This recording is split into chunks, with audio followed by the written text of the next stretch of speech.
খুশি হয়ে পিসিমা শুভর হাতে চাবি তুলে দিচ্ছে। সম্পূর্ণ জানতে ভিডিওটিতে একটি লাইক করে দেখতে থাকো। গল্পের শুরুতেই দেখা যায় পিসিমার বাড়িতে তো চলে এসেছে শুভরা। এরপর পিসি ঠাম্মা শুভদের ওপর প্রচণ্ড রেগে যায়।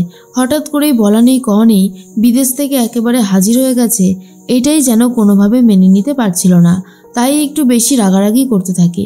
তখনই শুভ বলে, পিসি ঠাম্মা আমরা তো এসেছি এখানে থাকতে না, দাদুর বাবার বাড়িতে থাকতে, তো তুমি যদি চাবিটা দিয়ে দিতে তাহলে খুব সুবিধা হতো, আমরা একেবারে ডিরেক্ট সেখানে চলে যেতাম। আর ঠিক তখনই পিসি ঠাম্মা বলে, আমার কাছে ওই চাবি নেই, এত দিনকার পুরনো জিনিস থাকে নাকি তাই, আর বলা নেই কওয়া নেই চলে এসেছো, এখান থেকে বেরিয়ে যাও। তখনই শুভলক্ষ্মী বলে, এখন তো অনেকটাই রাত হয়ে গেছে, আমরা আর কোথায় যাব বলো পিসি ঠাম্মা, আজকে রাতটা অন্তত এখানে থেকে যাই। তখনই পিসি ঠাম্মা বলে, ঠিক আছে আজকের দিনটা কোনো রকমে থাকো, কাল সকাল হলেই বেরিয়ে যাবে, বুঝতে পেরেছো, তোমরা কিন্তু এই বাড়িতে থাকতে পারবে না। এর মধ্যেই শুভলক্ষ্মী ভাবে যা করার এইটুকু সময়ের মধ্যেই করতে হবে, যেভাবেই হোক পিসি ঠাম্মার কাছ থেকে চাবিটা আমাকে নিতেই হবে, কারণ আমি যদি চাবি না নিই তাহলে এতগুলো মানুষের থাকার ব্যবস্থা আমি কখনোই করতে পারবো না, তাই আগে আমাকে এইটা করতে হবে। এরপরেই আদ্রিত বলে, শুভ কিছু ভাবলে কি করবে? শুভ তখন বলে, দেখো আমাদেরকে তো একটা ব্যবস্থা করতে হবে, এছাড়া আর কি উপায় আছে। তখন আদ্রিত বলে, কিন্তু উনি কি সত্যি চাবি দেবেন? আমার কিন্তু এটা একদম ডাউট হচ্ছে।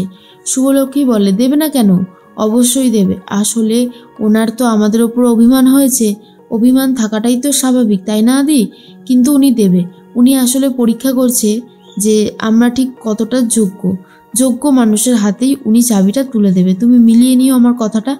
যতদূর আমি ওনাকে চিনেছি উনি একজন সৎ মানুষ, আগে সব মানুষদের পরীক্ষা করে দেখে, তারপরে অবশ্যই সেই পরীক্ষার রেজাল্ট তুলে দেয় হাতে। এরপর আদি বলে, তুমি যা বলছো তাই যেন হয়। এর মধ্যেই ডোনা চলে এসেছে। ডোনা এসে দেখে যে সবাই মিলে বাড়ির ভেতর তো ঢুকে গেছে। এরপর ডোনা বলে যে ভাগ্যিস তোমাদেরকে খুঁজে পেলাম, তোমাদেরকে খুঁজে না পেয়ে তো আমি চিন্তা করছিলাম। এরপর কমলি বলে, মানে পিসি ঠাম্মার কাজের মেয়েটা বলে, তুমি তুমি কে? তুমি তো তখন আমাদের অনেক অপমান করেছো, আবার এই বাড়িতেই ঢুকে এসেছো। এরপর ডোনা ভাবে সর্বনাশ করেছে, এবার কি তাহলে আমাকে এই বাড়ি থেকে বের করে দেবে? এরপর পিসি ঠাম্মা এসে ডোনার সাথেও খুব খারাপ ব্যবহার করতে থাকে, রীতিমতো ডোনাকে লাঠি নিয়ে মারতে যাচ্ছে। সবাই মিলে ধরে তো আটকে দেয়, আর ডোনা তো খুব রেগে যায় আর বলে, এখন কি আমাকে এই পিসি ঠাম্মির মার খেয়ে বাড়িতে থাকতে হবে? ইম্পসিবল, আমি এখানে থাকতে পারবো না। তখন শুভ বলে, তাহলে তুই যেখানে থাকতে পারবি সেখানে যা। কি আর বলবো বলতো ডোনা, দেখছিসই তো এখন সিচুয়েশন ঠিক কতটা অন্যরকম, আমাদের যদি কিছু করার থাকতো তাহলে কি আমরা করতাম না? কিন্তু দুঃখের বিষয় এখন আমাদের হাতে কোনো অপশান নেই, তাই বাধ্য হয়ে আমাদেরকে কষ্ট করেই এখানে থাকতে হবে। এর মধ্যেই শুভ কমলির সাথে কথা বলতে থাকে। কমলি বলে, আচ্ছা এই সুটকেসগুলো তোমরা এয়ারপোর্ট থেকে নিয়ে এসেছো তাই না, মানে তোমরা প্লেনে করে এসেছো, আমি না দেখেছি এই সুটকেসগুলোতে এরকম টিকিট লাগানো মানেই প্লেনে থেকে আসা, এয়ারপোর্ট থেকে আসা, তাই না? তখনই শুভ বলে, হ্যাঁ তো তুমি কোনোদিনও গেছো নাকি? আচ্ছা তুমি কবে থেকে এই বাড়িতে কাজ করছো? আসলে কমলির সাথে ভালো সম্পর্ক তৈরি করে পিসি ঠাম্মির ব্যাপারে জানতে চাইছে আর কি। তখন আদ্রিত ভাবে, সত্যি শুভ কত সহজেই মানুষদের সাথে মিশে যেতে পারে। এর মধ্যেই কমলি বলে, আমি অনেক দিন থেকেই এখানে আছি, আমার জন্মের অনেক পর থেকে, মানে খুব একটা মনে নেই, তখন হয়তো আমার এতটাও জ্ঞান হয়নি। কেন? এরপর শুভ বলে, না না এমনি। এর মধ্যেই পিসি ঠাম্মা আস্তে আস্তে আলমারি থেকে চাবিটা বার করেছে, পুরনো ছবি কিছু জামা কাপড় বার করে সেগুলো দেখতে থাকে আর মনে করতে থাকে পুরনো দিনের কথা। তখনই কমলি এসে ডাকতেই পিসি ঠাম্মি তো ভয় পেয়ে যায় আর বলে, এই তোকে এইভাবে কথা বলতে কে বলেছে? হ্যাঁ, এক্ষুনি তো আমি ভয় পেয়ে গেছিলাম। তখনই কমলি বলে, আরে আমি তো একটু ভয়ই দেখালাম, বলছিলাম যে ওরা কি খাবে। তখনই ঠাম্মি বলে ওই সেদ্ধ করে রাখতে। এর দিকে সন্ধে হতেই শুভলক্ষ্মী সন্ধে দিতে থাকে, আর ঠিক তখনই চলে গেছে পিসি ঠাম্মা আর ডিরেক্ট বারণ করে সে যেন সন্ধে না দেয় আর পুজো ঘরে না ঢোকে, কারণ এটা পিসি ঠাম্মির পছন্দ না। তখন শুভ প্রতিবাদ করে বলে যে আমি তো বিদেশেও এই সময় সন্ধে দিতাম, মানে আমি তো সন্ধে দিতাম, পুজো দিতাম, অসুবিধা কী হয়েছে ঠাম্মি?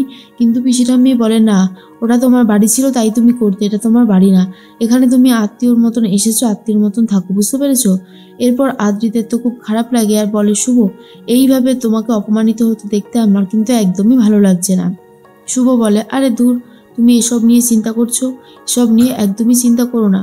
আর তার থেকেও বড় কথা, তুমি দেখতে থাকো না, সব বদলে যাবে। পিসি ঠাম্মা একদিন নিজেই চাবিটা আমার হাতে তুলে দেবে, সেই দিনটার জন্যই তো অপেক্ষা করছি। এদিকে রাতে সকালবেলার জন্য সেদ্ধ করেছে খাওয়ার জন্য, কেউই আর ওটা খেতে চায় না। আর কমলিকে অর্ডার দেয় ভালো মন্দ কিছু বানিয়ে আনার জন্য। তখনই কমলিকে সাপোর্ট করতে পিসি ঠাম্মি এসে বলে, ও আমার কাজের লোক, আমি যা বলবো তাই করবে, তোমরা যা বলবে ও তাই করবে কেন? আর ভালো লাগে তো থাকো, আর না লাগলে চলে যাও, এখানে কোনো অর্ডার চলবে না। এরপরেই রঞ্জিনী বলে, দেখলি শুভ, এখন তুই বল এগুলো দিয়ে আমরা কি করে খাবো? খেয়েছি কখনো আগে? কিভাবে দিন কাটাতে হচ্ছে আমাদের। শুভ বলে, আচ্ছা ঠিক আছে, আমি রান্নার ব্যবস্থা করছি, আমি যা যা বলছি তোমরা আমাকে দোকান থেকে এনে দাও, বাকিটা আমি সামনে নেব। এর মধ্যেই শুভর বলা কথা অনুযায়ী সবাই মিলে বাজারের দিকে যায়, যে শুভ যেগুলো বলেছে সেগুলো আনতে হবে। শুভ চেষ্টা করছে কিভাবে পিসি ঠাম্মির মন জয় করে চাবিটা নিয়ে নেওয়া যায়।